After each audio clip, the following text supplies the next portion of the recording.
தேவனுடைய பரிசுத்த நாமத்திற்கு மகிமை உண்டாவதாக. இந்த காலவேளையில் உங்கள் அனைவரையும் ஆண்டவராகிய இயேசு கிறிஸ்துவின் இன்ப நாமத்தில் உங்களை அன்போடு வாழ்த்தி வரவேற்கிறேன். விண்துளிகள் வாயிலாக இந்த நாளில் சந்திப்பதிலே மிகுந்த மகிழ்ச்சி அடைகிறேன். எரேமியா 40:4 வாசிக்கிறோம். இப்பொழுதும் இதோ உன் கையிலிடப்பட்ட விலங்குகளை இன்று நீக்கி போட்டேன் என்று சொல்லி எரேமியா தீர்க்கதரிசி கூறுகிறார். அப்படின்னால் அங்கே சொல்லக்கூடிய விலங்கு என்ன? இந்த நாளின் செய்தியின் தலைப்பானது விலங்குகளிலிருந்து விடுதலை. இன்று கிறிஸ்துவர்கள் மத்தியிலும் இன்றைக்கு அவருடைய கரங்களே காணப்படக்கூடாத பலவிதமான விலங்குகள் இருக்கின்றன. சிலருடைய கரங்களில் கரண் என்கிற விலங்கு போடப்பட்டிருக்கிறது.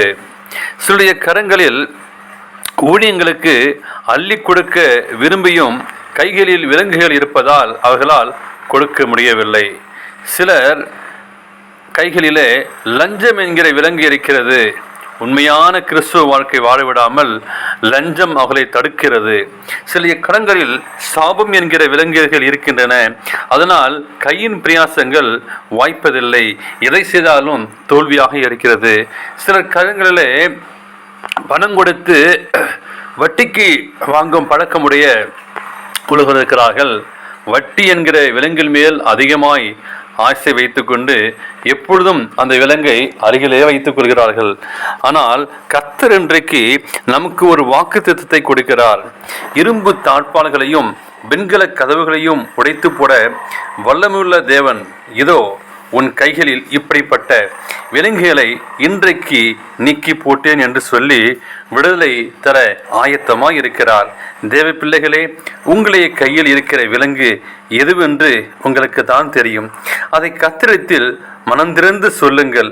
அந்த விலங்கு முறிக்கப்பட வாரத்தில் ஒரு நாளாகிலும் உபவாசமிருந்து ஜெபியுங்கள். உங்களுடைய பின்மாற்றம் விலங்கானாலும் சரி, பலவீனம் என்னும் விலங்கானாலும் சரி, பிரச்சனை என்னும் விலங்கானாலும் சரி, கர்த்தர் அதை உடைத்து போட வல்லவராய் இருக்கிறார். சாத்தான் இன்றைக்கு அநேக பேரை கட்டி போட்டிருக்கிறான். இதனால் பலரால் ஊழியம் செய்யவோ பரிசுத்தமாக வாழ முடியவில்லை. கர்த்தர் கொடுக்க விரும்பியும் ஆனால் கொடுக்க முடியவில்லை, கொடுக்க மனமும் இல்லை. திருச்சபைக்கு செய்ய வேண்டிய காரியங்கள் நாம் செய்யாமல் போகிறோமே.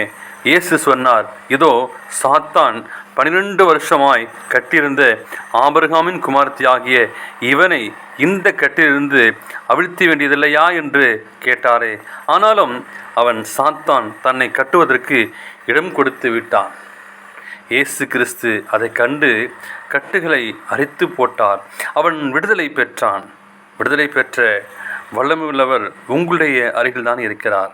இன்றைக்கு அவரை பார்த்து ஜெபிக்க ஆரம்பித்து விடுங்கள். ஆண்டவரே, என் வியாதியில் இருந்து, என் எரிச்சல் இருந்து, என் கசப்பில் இருந்து, என் பின்மாற்றத்திலிருந்து, ஜெபம் பண்ண முடியாத நிலைமையிலிருந்து விடுதலை வேண்டும் என்று ஜெபியுங்கள். நிச்சயமாகவே அவர் உங்களை விடுவிக்க ஆயத்தமாக இருக்கிறார். தேவனுக்கு பிரியமான வாலிப பிள்ளைகளே, குடும்ப ஸ்திரிகளே, குடும்பத் தலைவர்களே, நீங்கள் நானும் எண்ணி பார்ப்போமா? ஏதோ ஒரு விலங்கு உங்களை கட்டுப்படுத்துகிறது. அதிலிருந்து நீங்கள் வர வேண்டும். திருச்சபைக்கு வர முடியாமல், திருச்சபைக்கு செய்யக்கூடிய காரியங்களை திருச்சபையை நீங்கள் நானும் செய்யாமல் திருச்சபைய வளர்ச்சிக்கு தடையாக இருக்கிறீர்களா? ஏதோ விலங்கு உங்களை கட்டுப்படுத்துகிறது. அதிலிருந்து விடுதலை வாங்கள். நிச்சயமாகவே ஆண்டுடைய வசனம் சொல்கிறது, கர்த்தருடைய ஆவி எங்கேயோ அங்கே விடுதலை உண்டு என்று சொல்லி 2 கொரிந்தியரிலே வாசிக்கிறோம். தேவ சமூகத்தில் இந்த காலை வேளை ஒப்புக் கொடுங்கள். உங்களிடம் இருக்கிற விலங்கிலிருந்து விடுதலை பெற தேவன் தான் கிருபை செய்வாராக. ஆமேன்.